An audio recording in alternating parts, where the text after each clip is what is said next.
관세음보살님에 대해서 말씀드리겠습니다. 관세음보살님에 대한 말씀을 많이 해야 되는데 여기 김해근원이 관음성지가 되어 있습니다. 지금 한국에 관음성지가 몇 군데 있잖아요. 거기에 계시지 않고 이제 여기에 와 계십니다. 여기하고 서울에 계셔요. 그런데 서바세계 어디엔가 관세음보살님의 영장이 있습니다. 당신의 집이라고 할까 방이라고 할까 당신의 힘으로 은밀하게 만들어 놓은 데가 있어요. 정토는 어쩌지요? 불보살이 만들잖아요. 만들어 놨어. 정말 거기는 폭포수가 있고 물이 한없이 깨끗하고 차지도 않고 덥지도 않고 거기서 목욕도 하시고 그래요. 아주 안락한 곳이 있어요.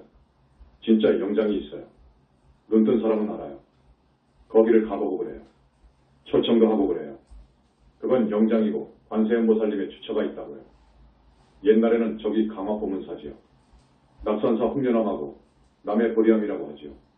그건 맞아요. 가끔 가시니까. 그러나 지금은 주로 현지사에 계시고 여기 부산에 계시고 서울에 계셔요. 본부는 서방극락세계 아미타부처님의 좌부처로 계십니다. 그러나 사바세계에 오실 때에는 주로 사바세계에서 중생구제 하시는데요. 연화부는 백이관음이 옵시다. 백이관음. 여성의 잠옷 형상으로 옷을 입으시고 치마를 다 입으시고 그러신다고요. 그런 것은 여러분이 다 아실 것입니다. 인도에 가면 보타라카라고 해가지고 인도 남해 섬 어느 산에 계신다고도 하고 중국에 가면 절강성 남해 쪽 하나의 섬을 보타라카라고 해. 한국은 양양 낙산사를 말합니다. 어쨌든 이 이야기는 여러분이 이미 아시니까 이 정도 합니다. 오늘 말씀드리고 싶은 것은 어느 정도 시간이 흘렀기 때문에 천수천안이라고도 하고 또 무슨 84,000사카라수 84,000 모다라비 84,000 청정포모 막 하잖아요. 능엄경 권육에서 관세음보살님을 묘사한 대목이다. 사카라는 개교로 금강인보를 말하고 모다라는 머리로 수인 보목은 부사이한 힘을 갖춘 불안을 말한다. 84,000의 금강머리 8.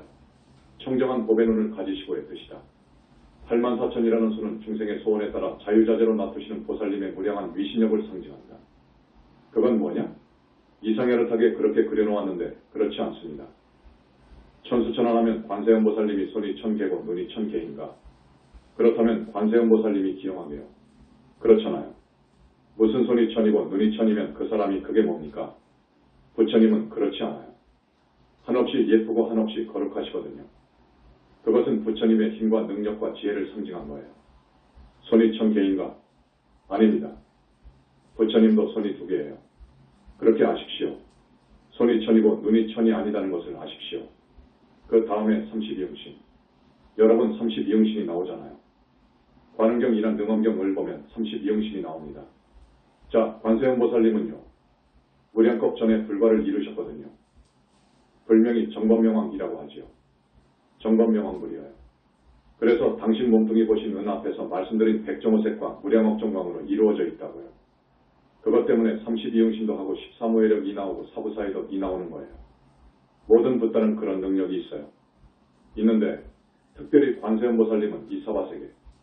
중생들이 너무 불쌍하고 그래도 구해놓으면 정말로 제목이 되겠고 해서 주로 사바세상에서 뜁니다. 지장보살님하고요. 문수보현도요. 관세음보살님은 아주 자비하신 것도 사실이고 소망을 다 들어줄 수 있는 힘이 있어요. 부처님은 무슨 소원이든지 들어줄 수 있는 힘이 있어요. 그래서 이 보살들 중에서도 서방정토 극락세계 보살들이 관세음보살을 많이 염하고 소원을 여쭈면 들어준다고요. 그러면 저 정토의 보살님들의 소망은 뭔 줄 압니까? 얼른 약사정토 가는 것, 얼른 붓다 이루는 것이 소망이잖아요. 그런 힘을 줘요. 그래서 관음경이나 능엄경을 보면 부처될 사람한테는 부처의 몸으로 나타나가지고 현신해가지고 설법하고 그러잖아요. 독각이나 영각 될 사람한테는 독각이나 영각으로 성문이 될 사람한테는 성문으로 그런데 이 능엄경에서 해설하고 있는 독각, 연각, 벽지부는 같은 말이에요. 이 도인은 부처님 없는 세상에 와서 스승 없이 도를 이룬 분입니다. 그러니까 스승 없이 사성제 12인연을 철저히 관해서 번뇌에서 벗어나버린 도인이 된 것을 독각이라고도 연각이라고도 그래요. 성문은 부처님 당시에 부처님 말씀을 듣고 수행을 해서 깨달아가지고 공부 더해서 아라한과를 이룬 분을 성문이라고 합니다. 그러니까 이 독각이나 성문들이나 모두 관세음보살님을 염하면 그 사람이 원하는 대로 해줄 수 있는 힘이 있다 그거예요. 그거 알아야 됩니다. 제석의 몸으로도 나투어서 법문하고 자재천왕의 몸으로 나투어서 대자재천왕의 몸으로 하늘 대장군의 몸으로 나투어서 쭉 있잖아요. 그렇게 놔두어요. 얼마든지 할 수 있어요. 몸을 자유자재로 변화할 수 있다 그거예요. 그런데 천마도 그럽니다. 천마도요. 관세음보살님은 불과를 징한 어른이기 때문에 그런다 치고 이 하늘에 있는 외도 마구니들도 불보살의 모습으로 마구 변한다고요. 변한다고요. 그러니까 이 선불교에서는 그건 알아요. 그건 아는데 부처님이 계신다고 하면 저놈은 천마에 속았구나. 그래, 아셨어요? 천마가 있습니다. 아주 못된 마군이에요. 하늘사람은 하늘사람인데 못된 마군이라고요. 남이 잘된 꼴을 못 본다고요. 이런 마구니가 있어요. 그런데 변화에 능한, 그런 변화술에 능하다고요. 우리 현지사터에 그런 하늘신이 와서 진을 치고 있었다니까요. 내 책에 조복받는 일이 나올 거예요. 그것들은 하늘신이기 때문에 하늘신 중에서도 저급한 하늘신입니다. 이것 정말로 지옥감인데 어떻게 지금 묘하게 끼어 있어요. 변화하기 때문에 다릅니다, 여러분. 눈만 봐도 달라요. 수행승들의 눈은 막잖아요. 자애스럽고 좋잖아요. 저 마구니들은 딱 변화에도 살기가 있어요. 저 하늘신만 그런 줄 압니까? 망냥신, 이매망냥도 얼마든지 신통해요.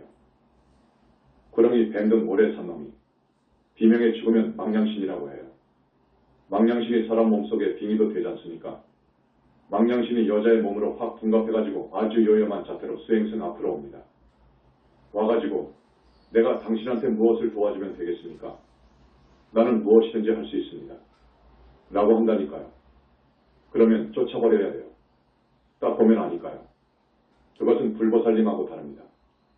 백천만 배의 차이, 아니 하늘 땅 차이도 더 돼요. 그냥 아는 거예요. 다 쫓아버리면 죽으라고 도망가 버리죠. 불보살이 그럽니까? 불보살이 도망갑니까? 거지하고 왕의 차이보다 더 돼요. 내 책에는 그것을 그렇게 구분하도록 써놨습니다. 그렇다고요.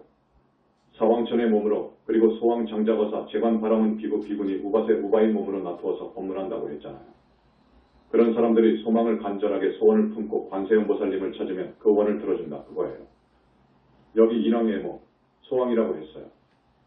소왕의 몸으로 나투어가지고 설법해서 그 원을 들어준다고 했어요.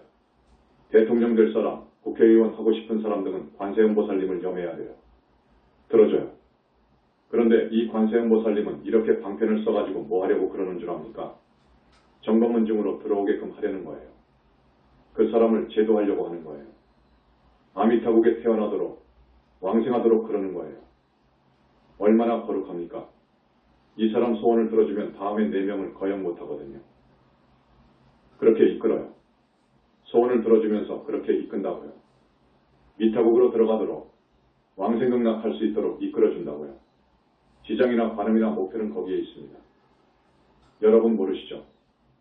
무조건 소원을 다 들어주는 것이 아니고 거기에 있어요. 방편으로 소원을 들어주고 사람 좀 만들어가지고 왕생극락할 수 있도록 이끌어줘요. 이끈다고요. 이게 관세음보살님의 32형이에요. 모든 부처님은 다 할 수 있어요. 극락보살도 할 수 있어요. 극락보살도 마음대로 몸을 놔둘 수 있습니다. 그러나 관세음보살님처럼 소원을 들어줄 정도의 능력이라든지 그런 지혜는 없어요. 거의 적어요. 붓다들은 있어요. 그 다음에 13호의력입니다. 14가지 무의 힘이 있어요. 그러니까 관음경을 보면 불 속에 들어가도 능히 태우지 못하게 하고 물에 빠져도 죽지 않고 귀신을 만나도 그 해함을 면할 수 있고 막 나오잖아요. 또 도병이 칼이 부서지고 병기가 부서지고 귀신이 힘을 못 쓰고 쭉 보면 14가지일 거예요. 그것을 13호의력이라고 합니다.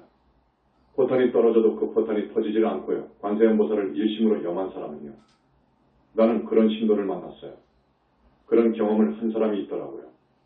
또 가세. 축에 가세. 주는 손을 묶는 쇠수가 배는 발을 묶는 쇠고랑 가는 목에 씌우는 칼, 새는 몸을 묶는 쇠사슬. 이것이 그냥 부서지고요. 죄수들의 목을 씌우고 그러잖아요. 쇠고랑이 풀어져 버리고 부서져 버리기도 하고 도적을 만나도 그 해를 잊지 않고 음욕이 심한 사람은 관세음보살님을 일심으로 염하면 그 음욕을 없애주고 진해, 성냄이라고 하죠. 성냄도 그러고 어리석음도 그러고 관세음보살님의 위신력으로 간절히 하면 그 어리석음에 빠지지 않게 한다 그거예요.